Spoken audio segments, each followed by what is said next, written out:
To my channel सभी concept. दोस्तों आज की वीडियो में मैं आपके साथ डिस्कस करने जा रहा हूँ how to reduce the house construction cost और बिल्डिंग कंस्ट्रक्शन कॉस्ट। दोस्तों घर बनाते समय बचत कैसे करें। दोस्तों ये क्वेश्चन मुझे बहुत बार आपकी तरफ से आया है कि घर बनाते समय कौन सी चीजें ध्यान में रखें जिससे हम घर बनाने के खर्च में थोड़ी कमी ला सके या फिर थोड़ा बहुत हमारा जो पैसा है वो बचा सके।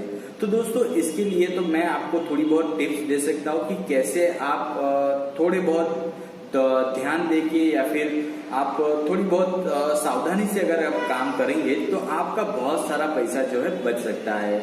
तो दोस्तों उसके लिए मैं टिप्स बताता हूँ, वो टिप्स आप जरूर फॉलो कीजिएगा। राइट, तो दोस्तों पहली बात तो है कि अगर आप घर बना रहे हैं राइट, तो पहले तो सोच लीजिए कि आपके पास फाइनेंशियली कितना सपोर्ट है, मतलब कितना पैसा आपके पास अवेलेबल है। जितना घर बनाने में जरूरी है उतना है या फिर उससे कम है या फिर आपने लोन लिया है। राइट, ये चीजें ध्यान में रख के ही आप आगे चले। राइट, तो दोस्तों पहली बात ये होगी। दूसरी बात ऐसी है कि आप ध्यान में रखें कि आप पहले तो क्लियर कर लीजिए कि आपको घर किस प्रकार का बनाना है। दोस्तों घर में भी अलग एक होता है कि स्टैंडर्ड घर की जितनी रिक्वायरमेंट है उतना ही हम अंदर फैसिलिटी प्रोवाइड करेंगे। दूसरा होगा थोड़ा अच्छा, मतलब जो एक्स्ट्रा फैसिलिटी वाला हम कहेंगे जिसके अंदर सारी फैसिलिटी आ जाए। राइट, और तीसरा होता है कि बहुत अच्छा कि भाई एक्सटीरियर भी अच्छा हो, सब अच्छा हो, उसके अंदर अच्छा फर्नीचर हो, इंटीरियर डिजाइनर हो, पीओपी हो। राइट, इस 3 प्रकार के घर होते हैं दोस्तों। तो आप सोच लीजिए कि आपको कौन सा करना है। दोस्तों अगर आप सब फैसिलिटी चाहते हैं इंटीरियर के साथ तो आपको थोड़ा बहुत एक्स्ट्रा पैसा तो आपको खर्च करना पड़ेगा। बट अगर आप स्टैंडर्ड घर बनाते हो तो मिनिमम रिक्वायरमेंट वाला घर आप डिमांड कर सकते हो। तो इस कॉन्सेप्ट को दिमाग के रख के आपको जाना है आपके आर्किटेक्ट के पास या फिर कॉन्ट्रैक्टर के पास। तो हम एग्जांपल ले लेते हैं कि आपको सिर्फ स्टैंडर्ड घर बनाना है, आपको बहुत ज्यादा फैसिलिटी वाला घर नहीं बनाना है। राइट, तो आप क्या करेंगे, कॉन्ट्रैक्टर के पास जाएंगे। राइट, तो कॉन्ट्रैक्टर को भी सिलेक्ट करते समय बहुत ध्यान रखना पड़ता है। दोस्तों कॉन्ट्रैक्टर अलग अलग टाइप के होते हैं। राइट, कोई कॉन्ट्रैक्टर ऐसा होता है कि आपके पैसे खा लेता है पर काम अच्छा नहीं करता। राइट, कोई आपका काम अच्छा करता है राइट, बट क्वालिटी पैसे कम लेता है और क्वालिटी मेंटेन नहीं करता। दोस्तों एग्जांपल के तौर पर ले लेते हैं, कोई आपने बताया कि 1000 स्क्वायर फीट का अगर आपका प्लॉट है और किसी कॉन्ट्रैक्टर के पास आप जाते हो तो वो आपको रेट बताएगा 1000 स्क्वायर फीट में मेरा 1000 रुपए का जो है पर स्क्वायर फीट का मेरा भाव चल रहा है, इसके हिसाब से मैं 10 लाख रुपए लूंगा। राइट, कोई बोलेगा मेरा 800 है तो मैं 8 लाख रुपए लूंगा, तो कोई बोलेगा मेरा 1200 है तो मैं 12 लाख लूंगा। ठीक है, पर दोस्तों आपको तीनों में से चूज इसे करना है जिसकी क्वालिटी अच्छी हो और वो काम जल्दी से जल्दी पूरा करे। राइट, ऐसे कॉन्ट्रैक्टर को आपको सिलेक्ट करना है। ठीक है, तो जो आपको क्वालिटी भी दे, आपका टाइम, आपकी जो कंस्ट्रक्शन वो टाइम पे पूरा कर दे, ऐसा कॉन्ट्रैक्टर आपको सिलेक्ट करना है। और उसका जो पास्ट कंस्ट्रक्शन है वो भी आपको देखने जाना पड़ेगा कि इसने कैसे अलग अलग घर बनाए हुए हैं आजू बाजू के एरिया में या फिर जहां उसने बनाए वहां आप एक बार विजिट जरूर कीजिए। राइट, तो ये हो गया कॉन्ट्रैक्टर सिलेक्शन। दोस्तों दूसरी और एक पॉइंट ऐसा आता है कि कॉन्ट्रैक्ट अब कैसे दे। राइट, कॉन्ट्रैक्टर को कॉन्ट्रैक्ट देने के भी मेथड होती है, जैसे कि हम मटेरियल कॉन्ट्रैक्ट देते हैं और एक होता है पूरा का पूरा ऑल लमसम ऑल कॉन्ट्रैक्ट हम दे देते हैं। मतलब मटेरियल कॉन्ट्रैक्ट में ऐसा होता है कि दोस्तों उसमें अंदर मटेरियल हमें लाना पड़ता है और कॉन्ट्रैक्टर सिर्फ लेबर जो है वो सप्लाई करता है, उसका हमें जो भी होता है वो देना पड़ता है। ठीक है, तो और ये हुआ पहला। दूसरा जो होता है जिसके अंदर दोस्तों हम पूरा का पूरा, मतलब उसने बोला 10 लाख रुपए तो हम बोलते हैं 10 लाख रुपए में सब तुम्हें करना है, मटेरियल भी तुम्हें लाना है, लेबर भी तुम्हें लाना है। हम जो बोलेंगे जितना हमें रिक्वायरमेंट है हमारे रिक्वायरमेंट के हिसाब से आपको काम करना पड़ेगा। ये होता है ऑल इन वन, मतलब उसके अंदर सब आ गया। राइट, बट दोनों के एडवांटेज और डिसएडवांटेज है दोस्तों। पहले वाला जो है मटेरियल का एडवांटेज ये है कि दोस्तों मटेरियल आप खुद ला सकते हैं, मटेरियल में आप खुद लाएंगे, मतलब जितना रिक्वायर्ड होगा उतना ही लाएंगे। राइट, और उसमें क्या होता है कि कॉन्ट्रैक्टर बहुत सी बार जब वो ऑल इन वन कॉन्ट्रैक्ट लेता है तो वो मटेरियल जो है वो उसमें बचत करने की ट्राई करता है। जो हम जब मटेरियल लाते हैं तब ऐसा नहीं होता है, लेबर जो है मटेरियल अच्छे से यूज करते हैं और हमारा जो घर है वो मजबूत बनता है। ठीक है, तो ये हुआ उसकी बात। बट मटेरियल कॉन्ट्रैक्टर की डिसएडवांटेज ये है दोस्तों कि वो उसके लिए दोस्तों आपको दौड़ना पड़ेगा, आपको मटेरियल लाके देने पड़ेंगे, आपको ही सारा जो मटेरियल है वो आपको जहाँ कंस्ट्रक्शन साइट है वहां तक पहुंचाना पड़ेगा। इसके लिए दोस्तों आपको आपका जो बिजनेस है राइट, उस पर भी आपका ध्यान ना रहे। राइट। तो इसका डिसएडवांटेज है। ओके, दूसरा बात है कि अगर आप ऑल इन वन दे देते तो उसमें बहुत एडवांटेज है कि आपको कोई ध्यान रखने की जरूरत नहीं, कॉन्ट्रैक्टर खुद लाएगा, सिर्फ आपको एक वीक में या फिर रोज एक बार आपको ध्यान देने, जो काम चल रहा है उस पर एक बार नजर देखने जाना पड़ेगा, राइट। एक बार उसको आपको देखने जाना पड़ेगा।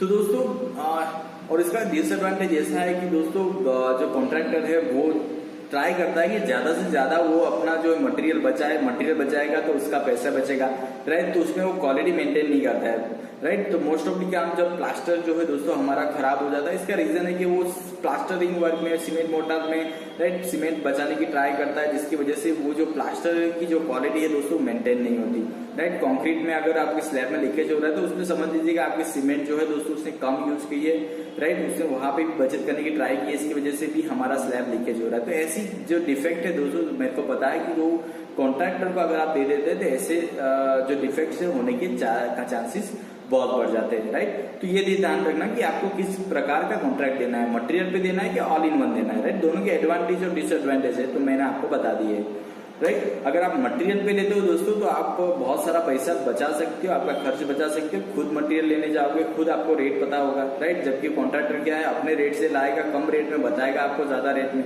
ओके। तो इस तरह से आप दोस्तों अपना खर्च बचा सकते हैं। उसके बाद दोस्तों प्लानिंग और डिजाइनिंग की बात करें तो अगर मैंने आपको बताया कि आप बहुत अच्छा प्लानिंग करना चाहते हैं, बहुत अंदर से आपका घर बहुत अच्छा दिखना चाहिए, ऐसा आप कुछ प्लानिंग करना चाहते हैं तो आप आर्किटेक्ट और प्लानर के पास जाइए, या फिर लोकली जो हमारे कोई आर्किटेक्ट है या फिर बी सिविल है उससे आप प्लानिंग करवा लेते तो भी चलेगा, अगर आपका सिंपल रो हाउस टाइप घर है तो, ठीक है। उसके बाद दोस्तों आप बात करेंगे मटेरियल सिलेक्शन की। दोस्तों ये बहुत ज्यादा इंपॉर्टेंट है कि दोस्तों ज्यादा से ज्यादा सेविंग हम दोस्तों मटेरियल में कर सकते हैं, राइट। जो सीमेंट होता है दोस्तों करीबन 10 से 12% जो है उसका कंस्ट्रक्शन कॉस्ट जो है उसका कवर करता है। तो दोस्तों सीमेंट की बात करें तो अगर आप सीमेंट लेने जाए, अगर आप मटेरियल कॉन्ट्रैक्ट देते हैं और अगर आप सीमेंट लेने जाए तो मार्केट में उसके रेट पता कर लीजिए क्या रेट चल रहा है, कहीं पे 10 रुपए ज्यादा होगा, कहीं पे कम होगा, बट दोस्तों क्वालिटी से कॉम्प्रोमाइज मत कीजिए। दोस्तों सीमेंट जो है स्टैंडर्ड कंपनी जैसे कि अल्ट्राटेक है, अंबुजा है, राइट, ऐसी जो स्टैंडर्ड कंपनी है उसकी सीमेंट बैग परचेज करिए। अगर आप लोकल सीमेंट ले लेते हैं जिसका प्राइस 250 रुपया पर बैग है और उसकी क्वालिटी खराब हुई तो ये अल्टीमेटली दोस्तों आपका घर में जो है बहुत सारी प्रॉब्लम या फिर लीकेज या फिर प्लास्टर ऐसे डिफेक्ट जो है आने की चांसेस बढ़ जाते हैं, राइट। दोस्तों तो क्वालिटी के साथ कॉम्प्रोमाइज कीजिए, कॉम्प्रोमाइज मत कीजिए, ऐसा सीमेंट लीजिए जो स्टैंडर्ड कंपनी से बनाती हो और लोकली अवेलेबल हो, ऐसा सीमेंट आप परचेज कीजिए, ठीक है। अगर सीमेंट में आप ध्यान नहीं देते तो क्या होता है दोस्तों, अगर सपोज आपका 1000 स्क्वायर फीट स्लैब है तो 400 बैग अगर आपकी यूज होती है, राइट, तो 400 बैग है और अगर आप जिसका जो एक पर बैग है दोस्तों 300 रुपए चल रहा है मार्केट में और आप ले आते हैं 320 रुपए या 30 रुपए, तो सीधा का सीधा 3000 रुपए का आपका खर्च जो है दोस्तों इसके अंदर बढ़ जाता है। तो ये ध्यान रखना कि आप अच्छे से मार्केट सर्वे करें, मिनिमम प्राइस और स्टैंडर्ड सीमेंट आप सिलेक्ट करें, ठीक है। उसके बाद दोस्तों दूसरा जो इम्पोर्टेंट मटेरियल दोस्तों स्टील की बात करें तो स्टील दोस्तों बहुत ज्यादा इम्पोर्टेंट है, राइट। सीमेंट और स्टील दोनों ही बहुत ज्यादा इम्पोर्टेंट है हमारे कंस्ट्रक्शन जो घर बनता है उसके अंदर। दोस्तों स्टील का रेट अगर मार्केट में चल रहा है 40 रुपए पर केजी, राइट, और आपके घर में लगने वाला है 1000 केजी, मतलब 1 टन जितना स्टील लगने वाला है, राइट। अगर उसमें आप ध्यान नहीं देते और 45 रुपीज का स्टील लेके आ जाते हो और सीधा आपको 5000 का फटका वहां पे पड़ जाएगा, वो आपका एक्सपेंस बढ़ जाएगा। तो ध्यान रखना कि एग्जैक्टली मार्केट में रेट क्या चल रहा है। दोस्तों बहुत सी बार होता है कि हम लोकल स्टील यूज कर लेते हैं, बट दोस्तों मैं एडवाइस करूंगा कि आप स्टैंडर्ड स्टील यूज कीजिए, राइट। जो सेल टीएमटी है, इलेक्ट्रो टीएमटी है, राइट, बलबीर है, ऐसे जो टीएमटी या टीएमएक्स, दोस्तों ये बहुत ज्यादा इंपॉर्टेंट है कि कभी भी आप स्टील लेने जाए तो टीएमटी या फिर टीएमएक्स ये दोनों स्टैंडर्ड प्रोसेस से बने हुए स्टील है, यही सिलेक्ट करें, यही बहुत ज्यादा स्ट्रांग होते हैं और इनकी स्टैंडर्डाइज प्रोसेस होती है, राइट। तो ऑलवेज टीएमटी और टीएमएक्स ही आप यूज करें, ओके। उसके बाद दोस्तों बात करेंगे ब्रिक की। दोस्तों ब्रिक भी बहुत ज्यादा यूज होती है, उसका वेस्टेज भी बहुत ज्यादा होता है, तो ट्राई करें कि ब्रिक जो हम साइड पे देते हैं उसका वेस्टेज कम हो, टूटे कम, राइट। अभी ब्रिक का जो रेट चल रहा है सपोज 5 रुपए में आपको ब्रिक मिलती है और आप लेके आ गए अच्छी क्वालिटी की और आप चाहते हैं कि आपका स्ट्रक्चर घर मजबूत बने, बट स्ट्रक्चर मजबूत बनाने के लिए कॉलम और बीम जो है दो और स्लैब ये चीजें बहुत ज्यादा इंपॉर्टेंट है। ब्रिक मेशनरी सिर्फ पार्टीशन वॉल का काम करता है, वो कोई लोड सपोर्ट नहीं करता है, ठीक है। तो उसमें हम थोड़ी क्वालिटी कॉम्प्रोमाइज करेंगे तो कोई डिफिकल्टी नहीं होगी, बट आप कॉम्प्रोमाइज नहीं करते और 5 रुपए में ब्रिक आपको मिल रही है और आप लेते हैं स्टैंडर्ड ब्रिक जो 8 रुपए में आप लेके आ गए, तो सीधा दोस्तों आपको जो खर्च है वो 1000 ब्रिक के पीछे 3000 रुपए आपका बढ़ जाएगा, और 5000 ब्रिक अगर आप लगने वाली होगी तो सीधा 15000 का फटका आपको इसके अंदर खाना पड़ेगा। ठीक है, तो ये ध्यान रखना कि ब्रिक मशीनरी तो थोड़ी बहुत फर्स्ट क्लास ब्रिक आपको मतलब स्टैंडर्ड क्वालिटी की आप ले आएंगे वो भी चलेगा, बहुत ज्यादा उसमें हाई क्वालिटी देखने की जरूरत नहीं पड़ती है। उसके बाद सैंड और एग्रीगेट दोस्तों ऐसी चीज है कि वो आप लोकली अवेलेबल अच्छी क्वालिटी की आप सैंड और एग्रीगेट लीजिए। सबसे ज्यादा ध्यान देने की बात है सैंड पे दोस्तों, क्वालिटी सैंड यूज कीजिए, इसमें कॉम्प्रोमाइज मत कीजिए, क्योंकि प्लास्टर की जो क्वालिटी खराब होती है वो दोस्तों सैंड की वजह से होती है। तो अच्छी सैंड यूज कीजिए जो आपके लिए घर के लिए जो लॉन्ग टर्म है, जो आपका मतलब कोई डिफेक्ट आने से रोके। ठीक है, तो ये बात हो गई दोस्तों मटेरियल की। दोस्तों अब बात करेंगे जो घर के अंदर कॉलम बीम जो देते हैं, राइट, तो ऐसा मत कीजिए कि जहां रिक्वायर्ड नहीं वहां भी आप कॉलम और बीम रख दे। जहां रिक्वायरमेंट है, जहां जरूरत है वहीं पे कॉलम आपको देना है, बहुत एक्स्ट्रा कॉलम नहीं देना है। सीधा एक कॉलम का आपका 30-25 हजार का खर्च आपका बढ़ जाता है, स्टील उसके अंदर कॉन्क्रीट, राइट। तो कॉलम और बीम जो है हम मिनिमम रखें। दूसरी बात है कि कॉलम और बीम की साइज आपको फ्यूचर में जो प्रिडिक्शन है, मतलब आप आगे जाके कितने फ्लोर चढ़ाना चाहते हैं, ज्यादा से ज्यादा 3 फ्लोर, तो उसके हिसाब से मिनिमम साइज ऑफ कॉलम आप सिलेक्ट कीजिए, राइट। अगर आपको डिफिकल्टी है तो एडवाइस ले लीजिए आर्किटेक्ट या फिर स्ट्रक्चरल डिजाइनर से, बट ऐसी कोई बड़ी साइज मत ले लीजिए जिससे बिना काम का आपका खर्च बढ़ जाए, राइट। तो मिनिमम साइज ऑफ कॉलम दोस्तों आप यूज करिए। उसके बाद दोस्तों कंक्रीट की बात करें तो आप साइड कंक्रीट जो है दोस्तों बहुत ज्यादा हाई यूज करने की जरूरत नहीं है। आपका सिंपल अगर घर है 1 से 1 to 3 फ्लोर तक आप जाना चाहते हैं तो दोस्तों M20 ग्रेड कहीं भी आप यूज करते हैं, फाउंडेशन से लेके स्लैब से लेके बीम कॉलम में M20 आप यूज कीजिए। उसका रेशियो होता है 1:1.5:3 का रेशियो वाला कंक्रीट आप बनाएंगे वो यूज कीजिए।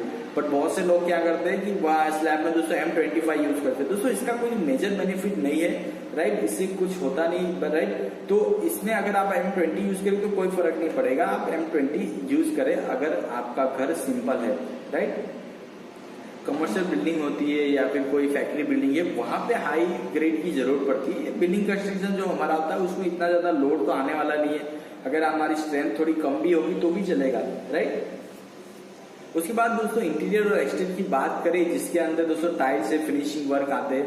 दोस्तों एक्सटीरियर में इतना ज्यादा पैसा खर्च करने की जरूरत नहीं, सिंपल भी एक्सटीरियर होगा तो भी अच्छा दिखेगा, बट आप चाहते तो आप एक्सपीरियंस कर सकते हैं, बट एक्सटर्नली बहुत ज्यादा पैसे खर्च करने की जरूरत नहीं होती है।